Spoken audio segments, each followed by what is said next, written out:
Good evening. Good evening. Welcome to Detroit in Black and White, our Friday evenings edition. Actually, this is the Friday after Thanksgiving holiday and or Indigenous People holiday. Today we have Esai Allan Lengel, Deadline Detroit, Washington Post. And we also have Mr. Jim Nardone, the former chief of police for the Trenton Police Department. And you have myself, Vanessa Moss. Good evening, everybody. Good evening. So Hey, Dwayla. before we Sorry. start, I just want to give a shout out to everybody that is watching Detroit in Black and White today. If you're watching, you already know what we want you to do. We want you to tell your friends about the greatest show on these YouTube streets. You could join us on all social media platforms. We want you to hit that like button, subscribe, and share. And we want you to join in on the comments. Detroit in Black and White. Good evening, Karen Winston. Good evening, Dewayla Boyce. And Alan and Jim are going to be reading the comments today. I'm going to sit back in the cut. Okay. All right. So, where do we start? We want to start with Alan or Jim or myself? Because I do have something I want to talk about. Hi, Go, Mr. One go Two for it. Go for it. 13. So, something I didn't bring up the other day, and actually it was a whole lot. And last week I didn't bring up about the lady that got beat up in Chicago, but this whole Campbell soup controversy. Are you guys familiar with the Campbell soup controversy? Yeah, I've read a headline. I really didn't. I Okay. haven't really dug Um, into it. the Campbell soup exec was secretly recorded claiming soup contains 3D printed meat, but he was also making a whole lot of racist comments. And so he recently has been, I always say when people leave their jobs, he was invited to leave. And of course, people are outraged that he was making these racist comments. They're really outraged that he claimed that the soup contains 3D printed meat. Um, right, and so um, the reason I want to talk about is because a lot of people who cook, they use certain ingredients to enhance whatever they're preparing. Say, for instance, for um, the meal that people prepared yesterday, a lot of people, especially those who make dressing, not stuffing, they will use Campbell soup as a base, either the chicken soup, the cream of chicken soup, or the cream of celery soup. And so I wonder, because there's been such an outrage, it's been on the news for the last 3 or 4 days.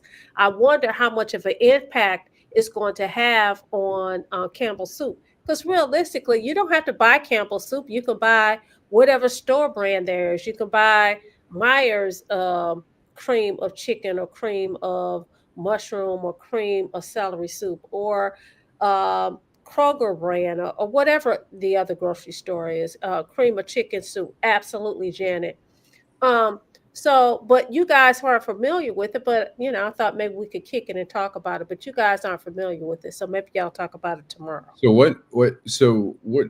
How did this all come about? What, do you There know? was some kind of so he was secretly recorded making all these disparaging comments, and so somebody leaked the recording of him talking. And this is the thing. I'm sorry, moving things around. Uh, we have to be very careful about what we say. We may think that we're talking in, among a select group of people, but one, you can't trust that, and two, you're always going to have some kind of as I say, you're always going to have some kind of opposition. And when you're making comments that's not cool at all, people are going to be outraged about it.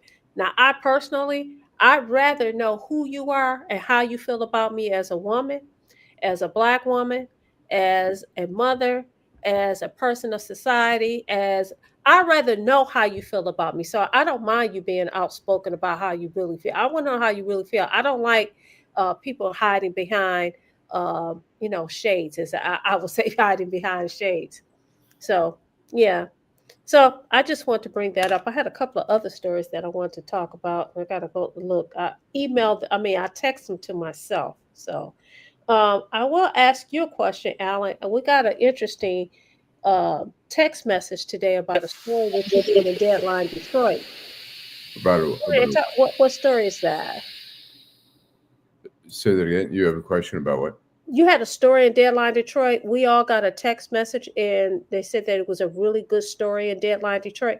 I looked at Deadline Detroit today, and I didn't know what it was. That everything that you write in Deadline General Detroit. Motors, or I mean, I think it was the article about the dirt. Because I had to Oh, go back. It wasn't on the front of the page. it wasn't okay. Alan's doing so much writing that it got pushed back a Right. little bit, so I had to seek Right. it out tonight. Okay. Yeah, I didn't see. I looked at Deadline Detroit today, but I didn't see the. Is it the story that we talked about the other day about the Yeah. dirt? It was Right. the headline that we talked about. Okay, so it was no, but you did write a story about General Motors. Well, let's talk about that. Eric Starkman, who's a columnist, contributor, who's been writing a lot about General Motors and Ford. He wrote a story about General Motors. They had some type of point system where you could, like some kind of thing where if you were a customer or whatever, you could get these sort of bonus points like you get on your credit card. You can buy things like hotel rooms and airline tickets and stuff. So General Motors created this thing where they would send you a link, or maybe they want you to take a survey and they give you 20 bonus points, or they want you to look at something and they'll give you another 20. So it ended up there were no guardrails for that. So people started scamming the system, getting their relatives to do things. And one guy was able to accumulate, and you can use some of those points to pay off your car loans and stuff.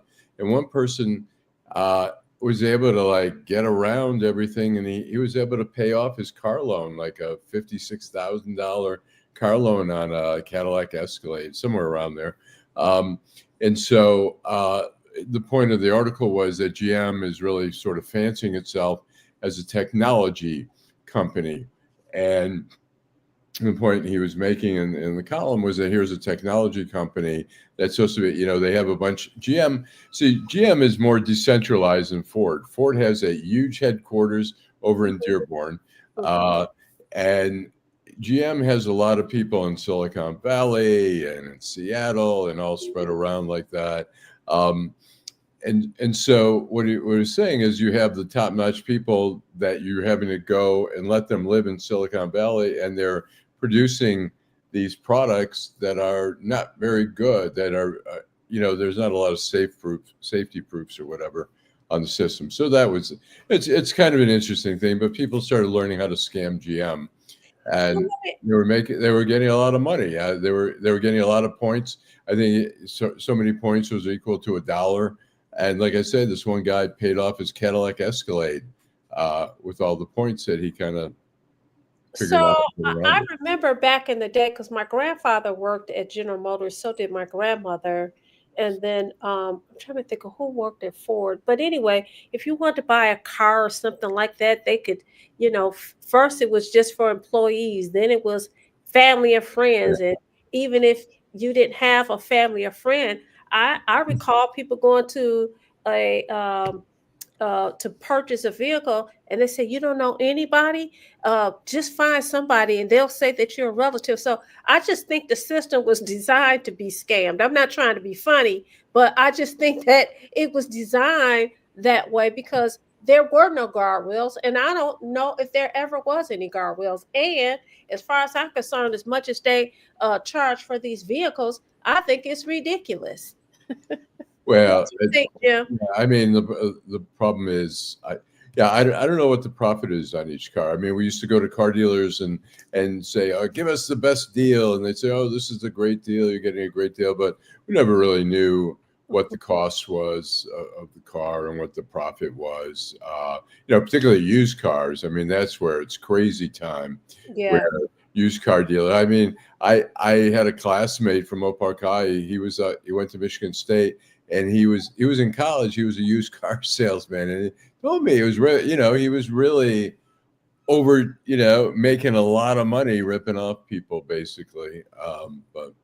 Was he ripping off people, or is that just the name of the game? Well, he was charging more. He was getting more than he knew they could have bargained a lot more with him, but they didn't. I think a lot of people go into a place and they say, hey, people don't realize, I mean, even when you go to your dentist or something like that, I mean, when I had I'm still working on my implants, I just told my dentist in Southfield, I said, look, you got to give it to me for cheaper than this. I mean, the whole bill for two with everything was. You said like, you got to give it to me? Well, I just said, well, it was $14,000 they wanted. And then, the implants itself were $7,000. I went to Windsor to a periodontist. I have a friend in Windsor whose dentist recommended a periodontist, paying $3,500.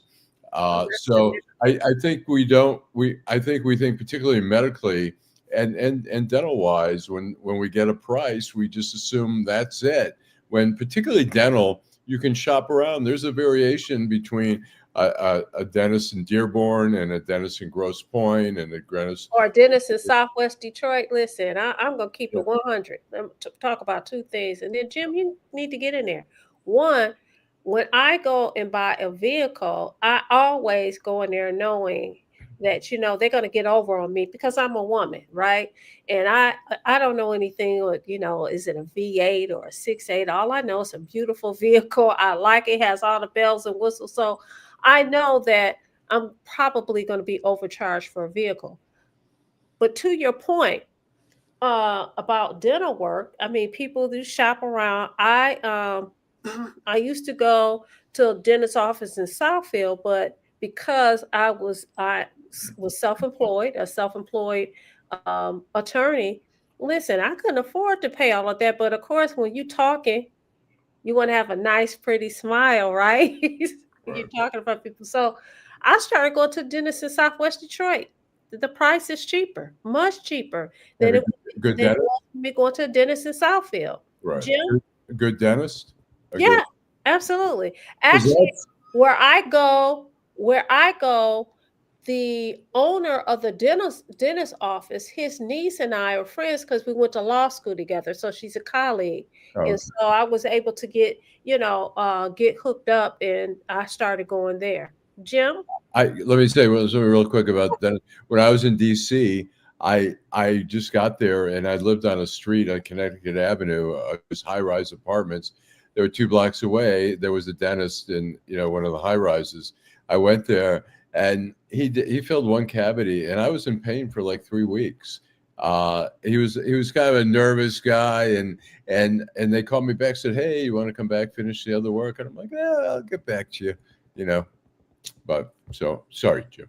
Go ahead. Oh, you're good. I'll start with some of our viewers, our friends out here that are here dedicated. We're dedicated to the show, and we're dedicated to you guys too. Duela, good evening to you. Karen Winston, our good friend. Mr. 1213, Janet Overall, always helping us out and helping the show out. Annie Lewis, 6586, good evening to you. Again, Janet Overall, good evening. Dahomey, 1721. I'm just going to start with this, Dahomey. I can't even get the damn names right, so I don't know what you're trying to tell us. I appreciate it, but is that South Carolina? I think that's Portuguese that he's saying.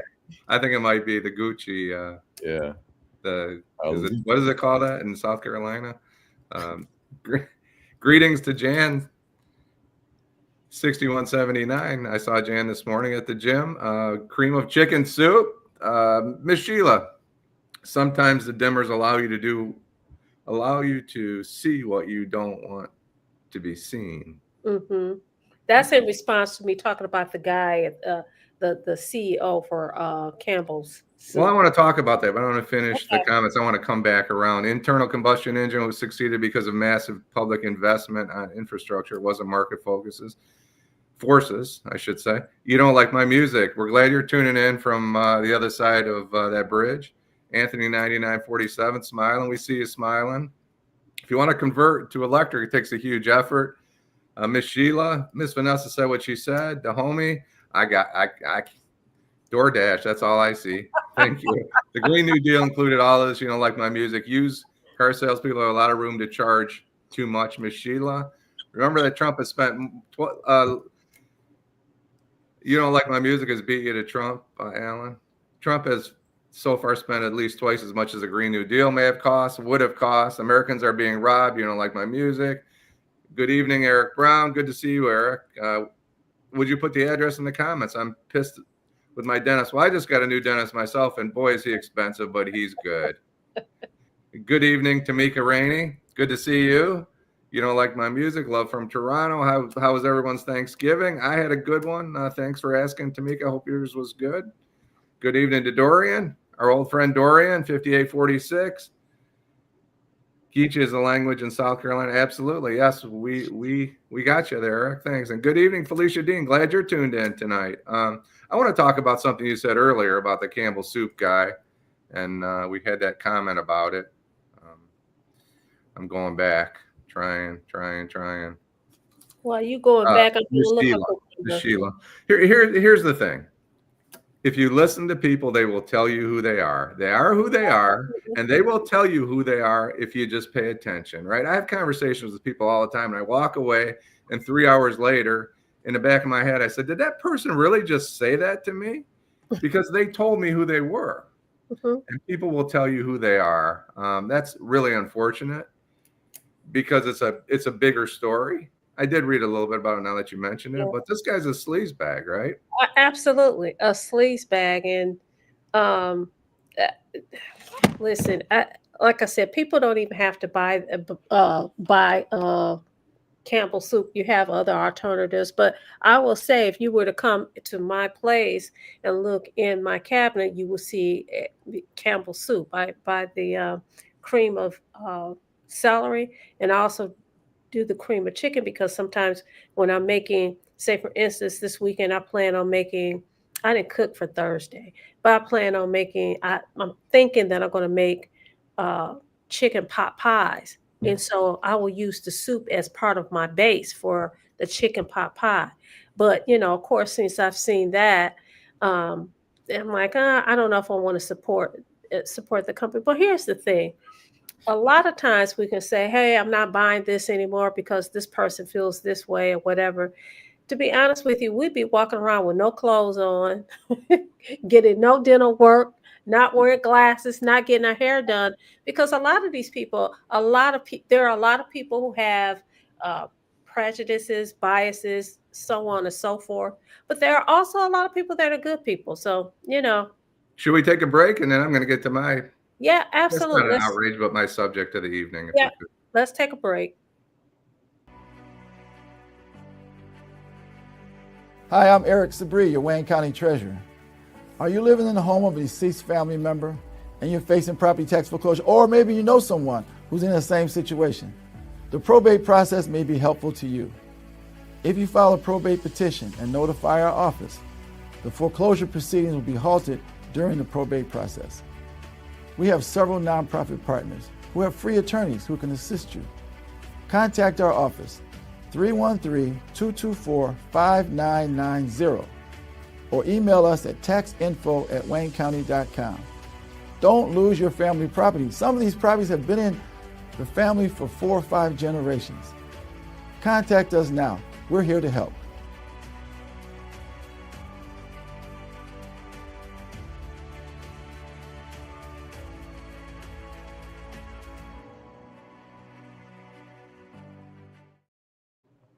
We're back, Detroit in Black and White, our Friday evenings edition.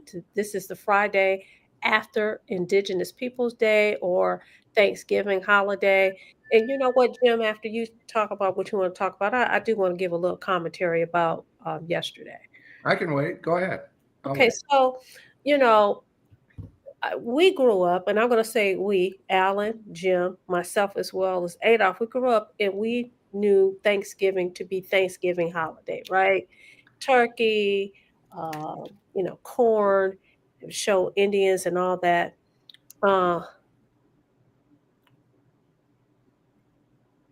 Yeah, but I didn't say I wasn't going to use it, Eric. But anyway, I already have it. I'm talking about moving forward. So I noticed that, within the last few years, people will not say Thanksgiving. I know a lot of people don't even celebrate Thanksgiving holiday. And I sat and I thought about it. I said, you know what? People take things just to me a bit far. For me, and I don't know how you guys feel about it, but for me, Thanksgiving was always a time, first of all, it's time where people are off work. We're not given time to be off work often. So people are able to be off work. Kids are out of school. So it's a time where families are able to come together. And when we say Thanksgiving, I know in my family it was always a tradition. It wasn't about the pilgrims or anything like that. It was about family coming together and being thankful for the things that they have in life. And I'm not talking about material things. The fact that you have family members, the fact that you have love, the fact that you have the gift of life, the fact that you have, shelter, the fact that, things may be bad, but they could be worse. And so I just found it very interesting listening to conversations over the last few days. When I went out, well, I don't celebrate Thanksgiving. And by the way, my oldest son is one of those people who I don't celebrate Thanksgiving. I'm like, we never set up and talked about, not in our family, pilgrims and all of that for the Thanksgiving holiday. I don't know what you guys do, but I'm just saying, how do you guys feel about it?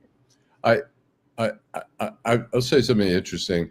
About a few years ago, shortly before Thanksgiving, I went up to Ann Arbor. A friend of mine from DC, it was a documentary filmmaker, was working with a group of Native Americans back here, including a professor at the University of Michigan, Native American, and they did a film on all these sports teams who were trying to get rid of the logo, the Washington Redskins, the Cleveland Indians.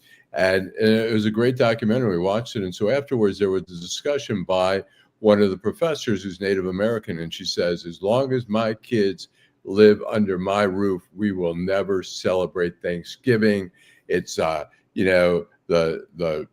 the settlers or whatever killed the Indians and all that kind of stuff. And we're not going to celebrate. So it's kind of interesting. And ironically, right while I was sitting there, my cousin, is texting me, giving me the time of the Thanksgiving dinner coming up.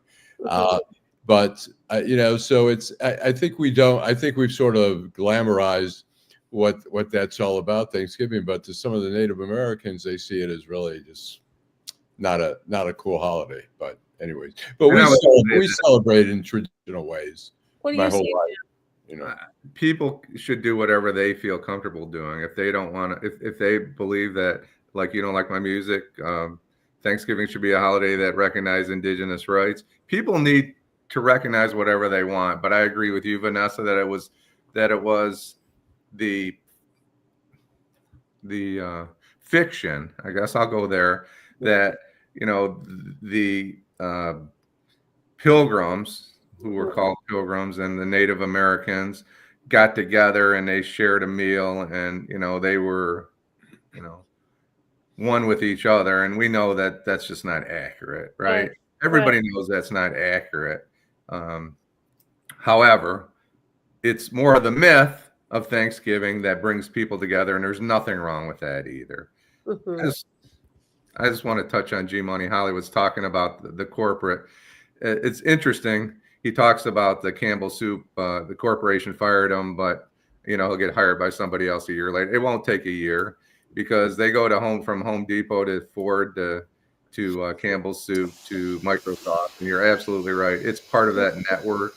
And I don't know about you, G Money Hollywood, but I'm not part of that network, and I'll never be part of that network. I want to talk just briefly, if I could, about something that happened this week, because I think it's relevant. It's tragic, and it's relevant for a couple of reasons.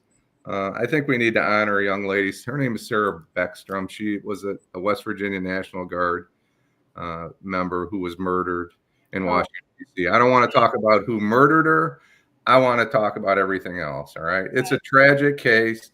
I want to pay tribute to Sarah Beckstrom from West Virginia, and Air Force Staff Sergeant Andrew Wolf, who is also 24, is also fighting for his life right now. I don't want to get into all the politics. He was 20. He was 24.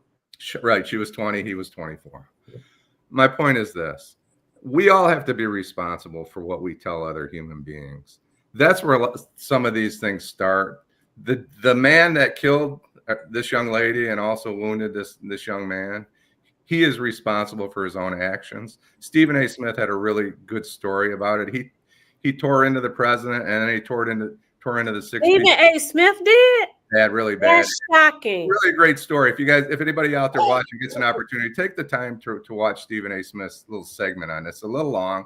That's why I didn't cut it out and try and put it on the show. But he also attacked the two senators, mostly Mark Kelly, for stepping out of bounds. I don't even want to get into that. What I want to say is this 20-year-old lady probably didn't care about Mark Kelly or Donald Trump or anybody else. She was just a young lady trying to get on with her life.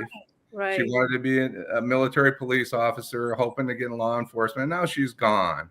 So we all need to be responsible. People that are making comments, us, it's tragic that people listen and they carry out crimes or kill people, whether it's Charlie Kirk or the shoot at the attempted assassination of the president or Gabby Giffords or whoever it is, right?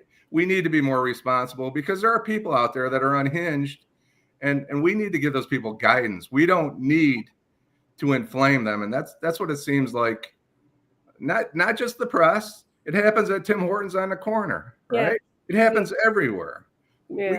We need to be better, all of us. And that includes everybody in this country. The hate is out of control. And the hate is what killed this young lady. The hate is what's causing this problem because people believe this nonsense. Go ahead. I mean, look, this guy, whatever he was involved in overseas and probably in some killings and all that kind of stuff. I mean, look, what he did is, is just insane. I mean, but I think what we have to be careful about is there were a lot of Afghanis helping the U.S. who are entitled to, when we pulled out of there, they were either going to get murdered by the Taliban or, we were giving safe entry here. And so we gave it to a lot of people. And so what I think we have to be careful about, in which the president, I mean, here's a moment, it's not a Democrat or Republican thing. I mean, these two people were shot. It's a tragedy. And, to try to demonize all foreigners and try to, I mean, is dangerous. Now he's, asylum. He's holding off on any decisions for people trying to get asylum or whatever. But these people they put their lives on the line helping the American troops in Afghanistan. They came here. Here's a bad apple. I mean, there's crazy. Look, it's not for the guy in Grand Blanc was a military veteran. He was a Trump supporter. He went to the Mormon church and set it on fire and murdered a bunch of people. We can't take one person and say, oh, watch out, all the military people, be careful with them. It's like one person there, and we can't paint these broad brushes that Trump tries to paint to try to get people riled up against foreigners. This country is made up of a lot of foreigners who have contributed a lot. And I'm whatever first generation here. There's just, this country's made up of a lot of foreigners and who have come here legitimately, have residency, citizenship, or other green cards or whatever. And we have to be careful about that. So. Well, you know what? I agree with both of you, but I'm with Jim on the point that you have these two very young people who decided to protect and serve, and as a part of their duty, these and they're kids as far as I'm concerned. Okay, they're younger than my children. Gone. It's just ridiculous. And it's even more ridiculous and it's insidious, it's shameful that you have people doing this. Well, it's y'all fault, it's your fault. Hate is not good, period. Okay. And it's really, really sad. Really sad. I'm gonna go to some of our comments. I saw some on there. There are some people who agree with me. They think of the Thanksgiving as I think it was G Money. He says he don't celebrate holidays, but he agrees with me that it's a time where family are getting together. I think it was Jana who said that her family celebrates family and love. And really, that's for me, this whole season from the start of the Thanksgiving or Indigenous People Day, because you know you have to be politically correct. Somebody will record the show and say, "Well, Vanessa said Happy Thanksgiving. She doesn't like Indians." Somebody will say something like that, but you know they will. You know they do stuff like that. Uh, but it's the time where we can sit down as family and get together. A lot of times we don't see each other. I mean, it's a lost art for people to sit down and actually have conversations with family. I know that when you guys grew up, when I grew up, we would eat dinner at the table together. We would talk. If this was done regularly, we had dinner at 5 o'clock. You had to sit and eat dinner. You come home from school, do your homework, then we would sit and eat dinner.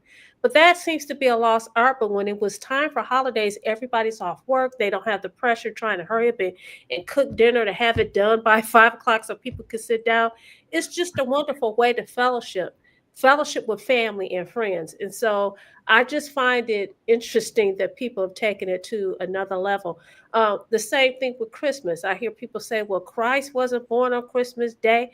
I'm not celebrating no Christmas tree. And, you know, they talk, listen, when I will put up a Christmas tree, I haven't put up one in quite some time, but when I will put up a Christmas tree, we wouldn't sit up and talk about the Christmas tree and you know, this is Christ. It was really about love, family, the season of giving, and the celebration of the end of the year and the beginning of a new year. So I just find it also interesting how people are today. I don't remember them being that way when I was growing up, but you know, I see it a lot now.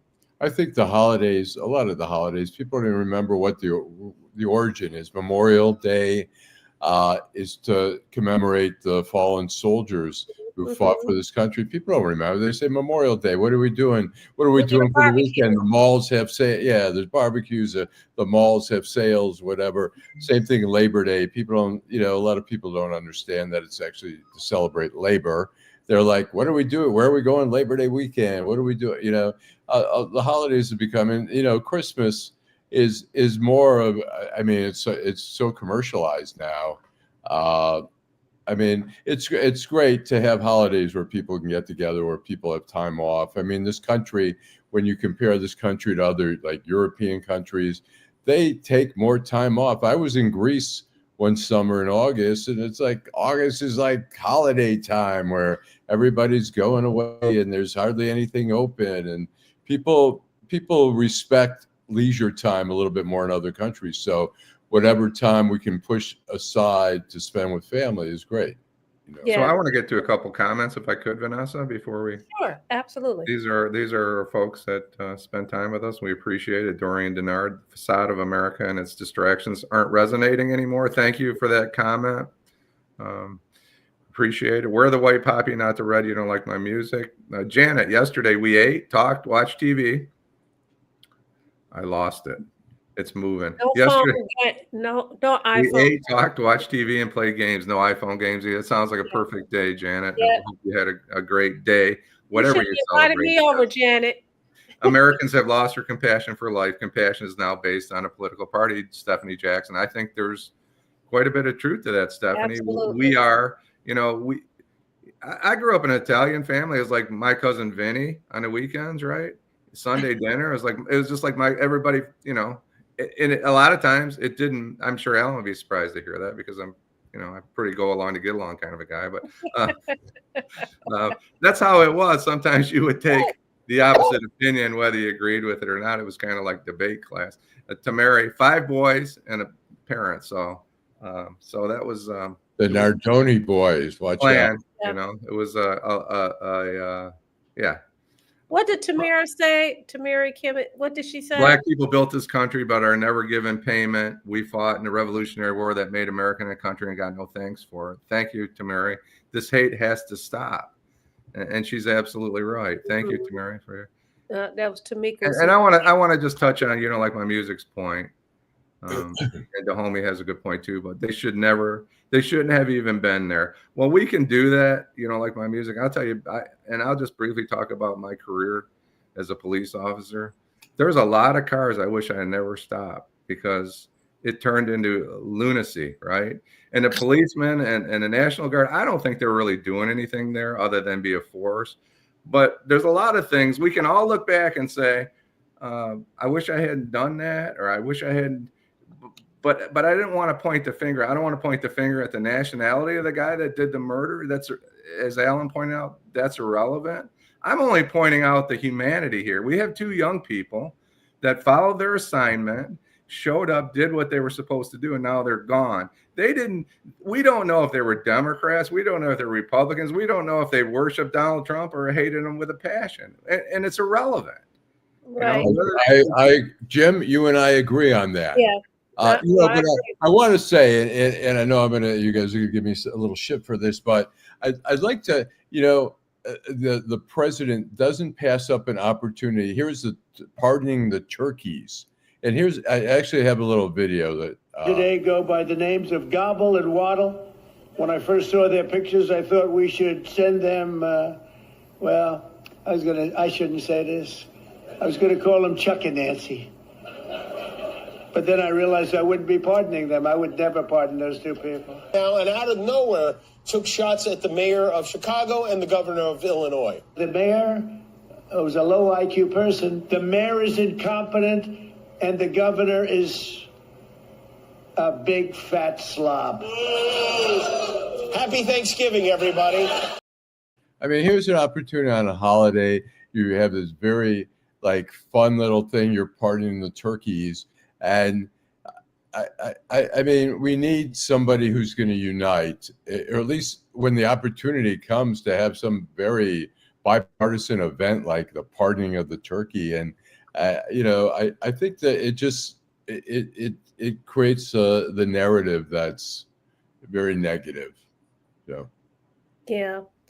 You know what, guys? I'm going to turn the corner just a little bit. I want to share something with you guys this evening. Last week, I told you guys that I really wasn't feeling the holiday season. And I don't know if I shared with you guys why. And I'm going to bring you to something that just happened. You guys know, because you guys are good friends, but Detroit Black and White audience does not know that, of my parents had 3 children. I'm the only one that's left of my anchors. My nucleus, I'm the only one that's left. And during this holiday period, it was a big deal, especially when I was growing up, because we would all go to my grandparents. Everybody would be there, and we would just have fun. And then as I got older and people transitioned, my mom and I, we would get together, cook together and all that. So, now my oldest son no longer lives here in Michigan. He lives in another state. And then, of course, my youngest son is here, but he has his own life. So anyway, I was like, yeah, I'm just not feeling it. Well, I don't know what this is, but today, about 40 minutes before we went on air, I picked up my phone and I was looking for something, and something told me to go in Messenger. I hardly ever go in Messenger, right? So I'll go in Messenger. And there's this young lady that has left these long paragraphs. And in short, she tells me that her significant other's name is Carmichael Phillips. My deceased brother that passed away, his name was Carmichael Moss. And that they were told that Carmichael Phillips was adopted, that his father was Carmichael Moss, my brother, that his mother was a young teenager, and that the relative that adopted Carmichael moved to Cincinnati, Ohio. And she says, we tried to reach out before, was unsuccessful. I understand that Carmichael Moss, your brother, has passed away, but I'd like to get some answers. And I was pretty shaken because she says, I want you to see these pictures. When I tell you, I got nervous. It was like anxiety because these photos, this man looks just like my brother. Just like my brother. So when you guys saw me reaching over, That's them texting me to see if we can talk because they want to find out some answers. Now, this young man was born in 1985. I, of course, wasn't home, but I do remember, and this goes to this whole subject matter about fellowshipping with family. It's important for us to know who our family is.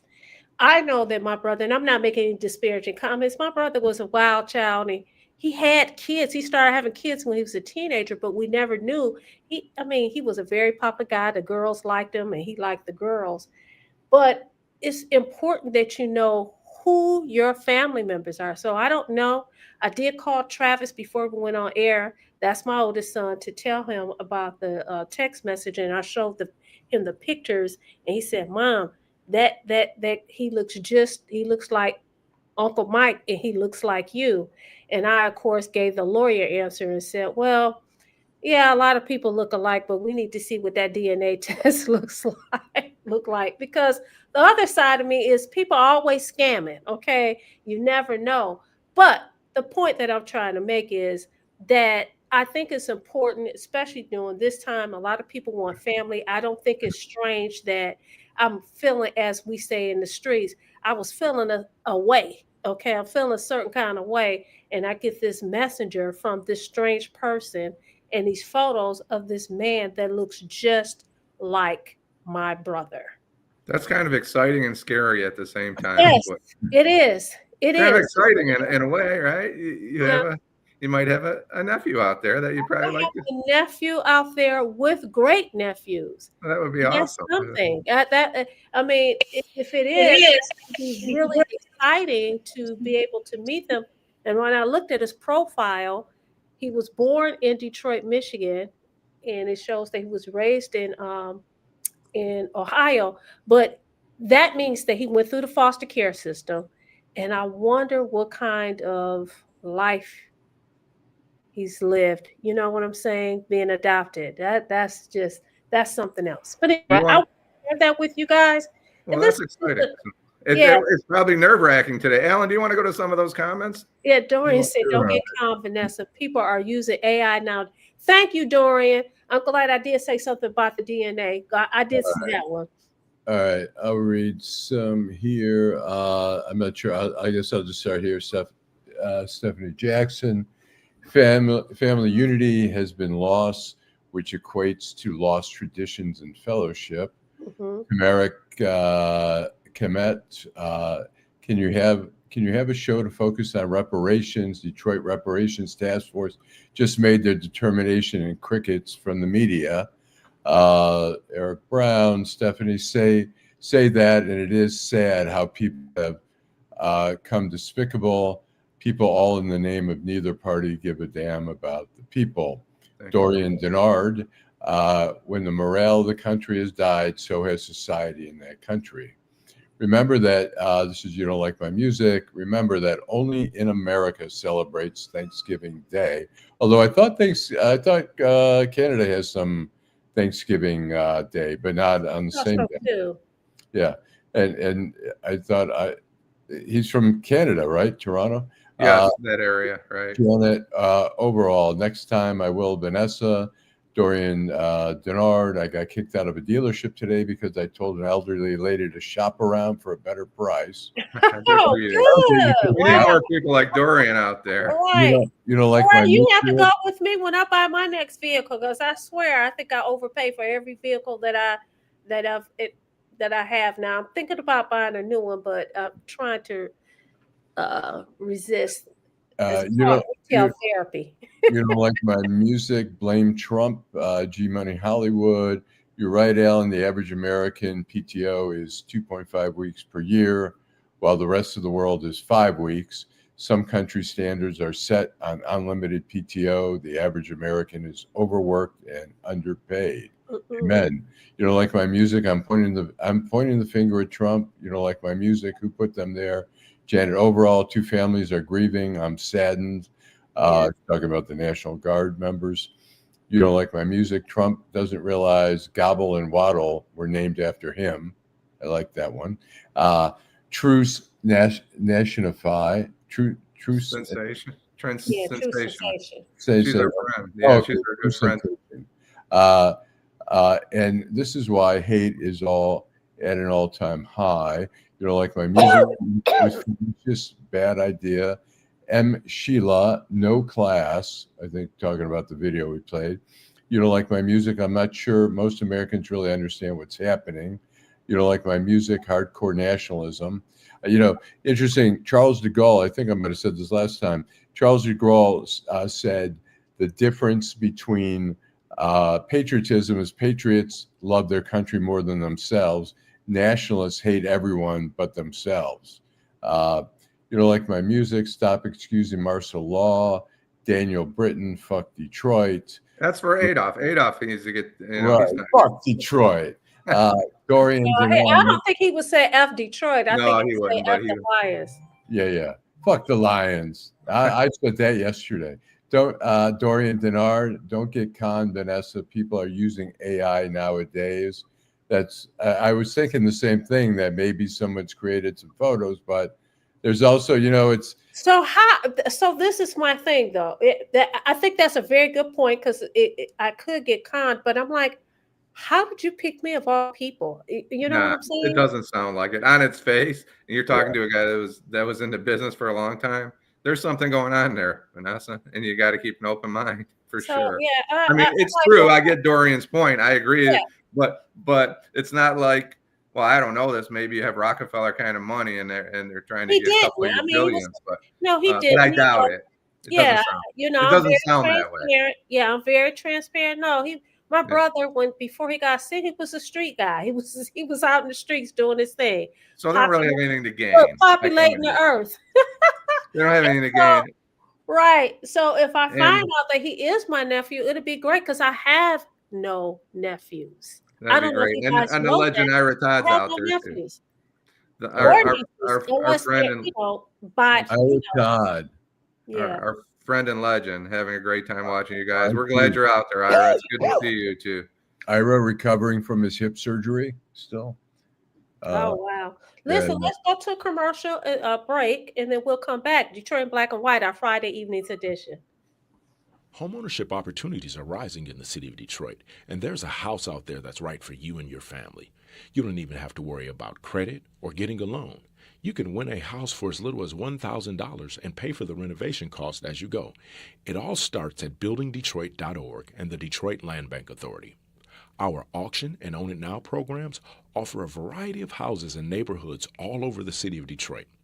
These homes are in desperate need of repair and new ownership. You can begin by going to our interactive map and detailed property listings to find the right fit for you. It won't be easy, and renovation costs are not cheap, but our compliance team is there every step of the way. We will help you track your progress and connect you with local discounts to save you more money. We have already sold more than 15,000 homes in the city of Detroit, and our inventory is shrinking fast, so you don't want to miss out on this wonderful opportunity. Start your home buying journey today by visiting buildingdetroit.org.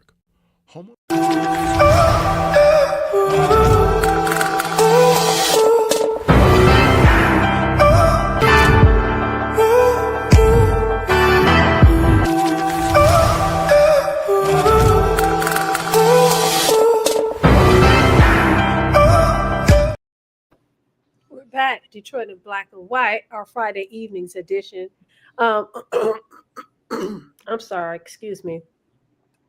As you guys see, I don't have my glasses on tonight. I only need my glasses for reading, and I can read it on the screen when it's big, but on the side panel, when I have the side panel, sometimes I need my readers, and I just didn't feel like putting them on tonight.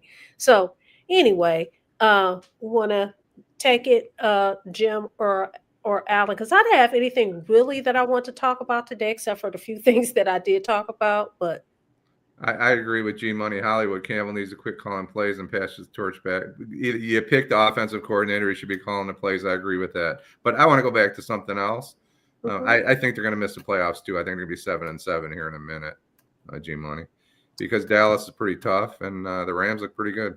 I agree. Though I'm hoping the return of Frank Ragnow, the center, sparks some enthusiasm, and I haven't ruled them out, but I certainly wouldn't be shocked if they don't make the playoffs. and I'm going to say I'm not gonna use the F word. I'm gonna use You don't care.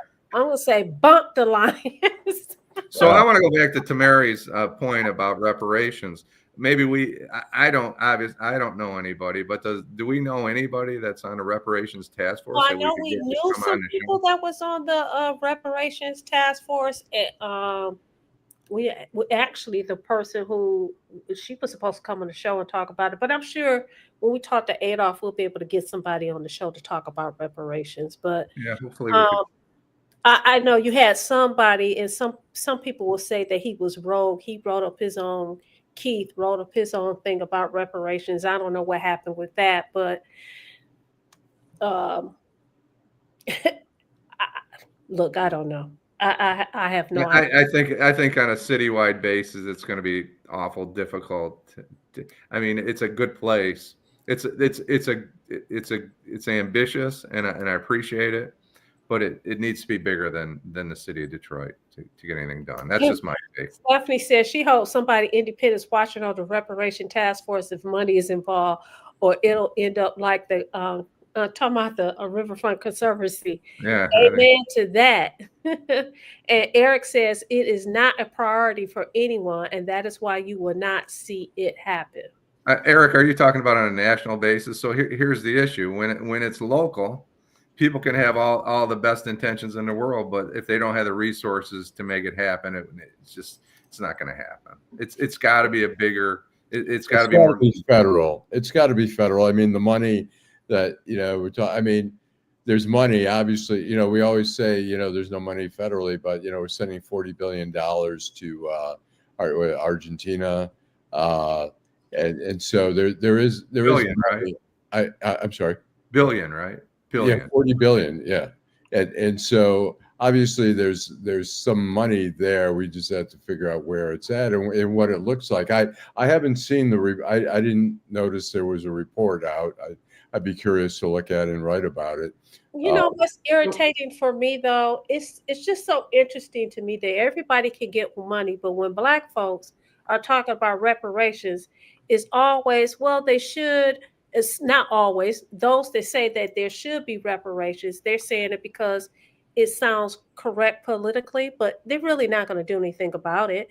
And there's always some kind of, well, if you do it, then it should be tied to education. If you do, but you don't have that conversation about anybody else. And we're talking about Black Americans. We're not talking about people who are coming here we're talking about Black Americans. But here's the answer, Vanessa. This is what I think. And it takes my soul that whenever there's this conversation, all it is conversation. It's ridiculous. But here's how they do it. This is what they do, right? I was a pension representative for a few years, and it wasn't a huge pension. It was like whatever, $50, $100 million, whatever it was.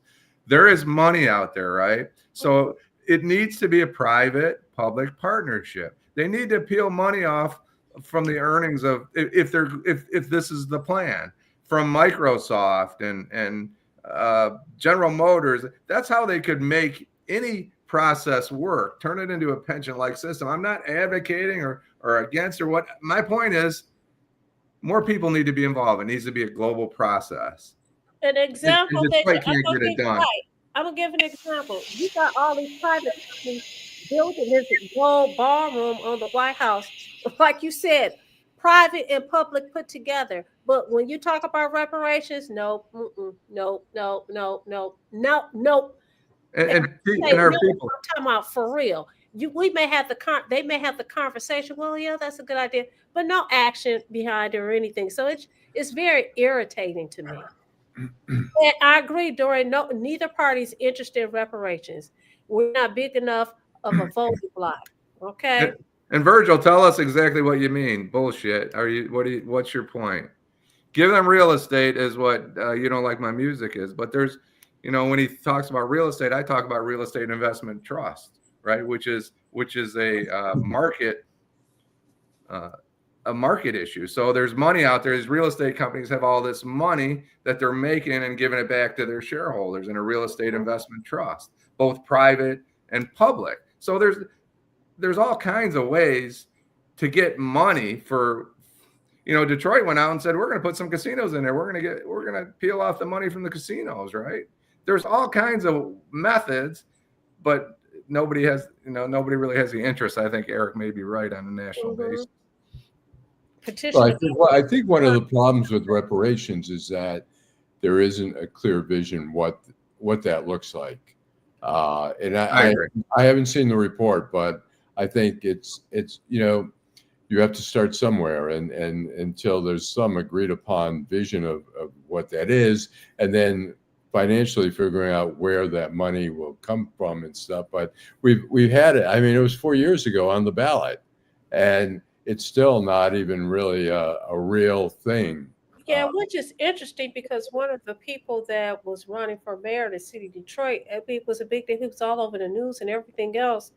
And I'm surprised we didn't hear it when they were running for mayor of the city of Detroit. I'm surprised it wasn't part of the platform. Maybe it was. I don't recall hearing it. But it just sounds like, again, I liken it to, and maybe because I'm feeling a certain kind of way this time of year, but I liken it to people talk about affordable housing, word salad. It sounds.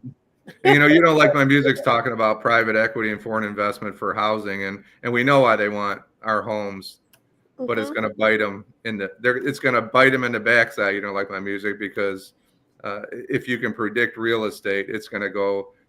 They want your house because they can make money off of it. That's how business made money. It's a little frightening to think that these private companies are buying individual homes.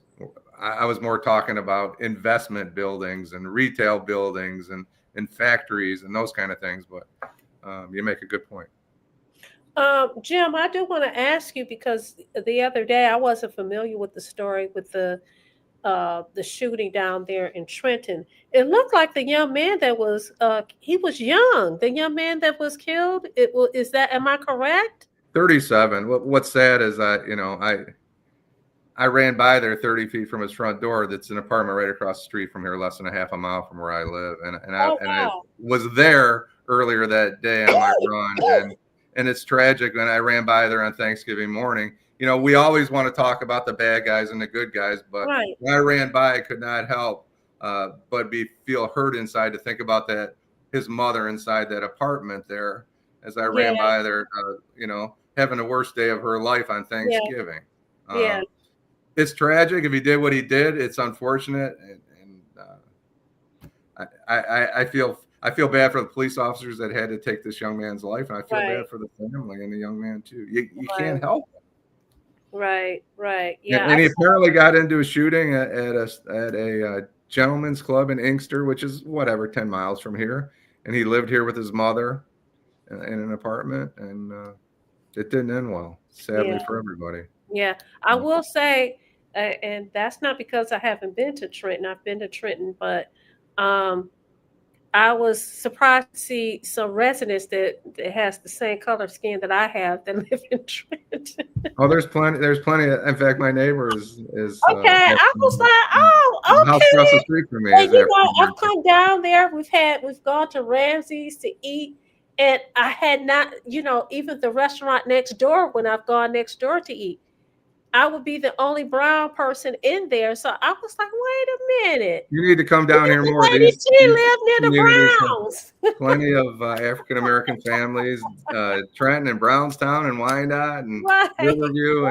Right. Somebody is asking why there's not a Chinatown district. There was a Chinatown district. We've got the Peterborough over there, which is an Asian themed restaurant. We've got the Chung's at the corner there at Peterborough and Cass. A developer has taken the building and wants to have 3 Asian restaurants in there, and I've written about it. So is there really a town? I'm always. It used to be. It's not. It's really a block. Peterborough. Exactly. They're trying to create. It's like Greektown. Is Greektown? It's not going to be like Washington D.C. or New York City for sure. No, it's not. But I mean, they're trying to get 3 Asian restaurants, and I checked several months ago, and they still hadn't gotten any tenants to go in there. Which I would love to see more Asian restaurants in the city of Detroit. There's not, particularly downtown. there's really not much there. So. And Par Orgs is weighing in. Our old friend Par, thanks for tuning in. Allan, he said you're incorrect as Johnny Cochran, the late great Johnny Cochran, told you what reparations should look like. And Dorian said Trenton is a mixed community because of the old Chrysler plant. Well, there's a new Chrysler plant there, probably about 10 or 15 years old, Dorian. And yeah, it's quite of a mixed a lot of different families down here. So I'm happy to hear that. Go Trenton. Right. Go Trenton. Trenton, where Allan has never visited, but I'm relocated. I'm from Taylor, so Taylor was, right now he's been on the east side. Your son lived in Taylor, right, Vanessa? He was living in that's where Oh, I thought you said Allen Road. What is that? Allen Road and yes. Well, it could be Allen. It could be Allen Park. Could be Taylor. Could be Dearborn Heights. Could be. It wasn't Dearborn Heights. It was not Allen Park. So it must have been. I think you told me. I had a dermatologist from Henry Ford that was located in Taylor. I went out there a couple times. So. Yep, they called Taylor Tucky. Taylor Tucky. Right. So, so I know tomorrow we're supposed to have some bad weather tomorrow, so people are saying. But I just say it's just the first day of snow. We'll get through it. But Saturday, you guys should have a fun show. I won't be joining you guys tomorrow, but it'll be 3 people on the show tomorrow, right? Yeah. Okay, great. If we get Allan out of bed to come down there to the Janet, we're going to have. Go ahead. Tell us what's going on. It was Southgate. Yes, it was Southgate. I'm like, it was. Tell our friends out there why tomorrow will be a good day to watch, and you're not going to be there. Okay, so tomorrow will be a good day to watch because we will have Detroit in black and white. It'll be live from the Guardian Building, and Adolph will be joining the crew tomorrow. I won't be there tomorrow because we talked about this the other day. A girl has to get beautiful, and so I couldn't go get my hair done today because today is the day after the holiday. You're going to get beautiful to get snowed in. I'm going to go get beautiful. Yeah, I got to go get snowed in. I got to go get beautiful, and so my appointment runs. I won't be done in enough time to get there at 10 o'clock, so that's why I won't be there tomorrow.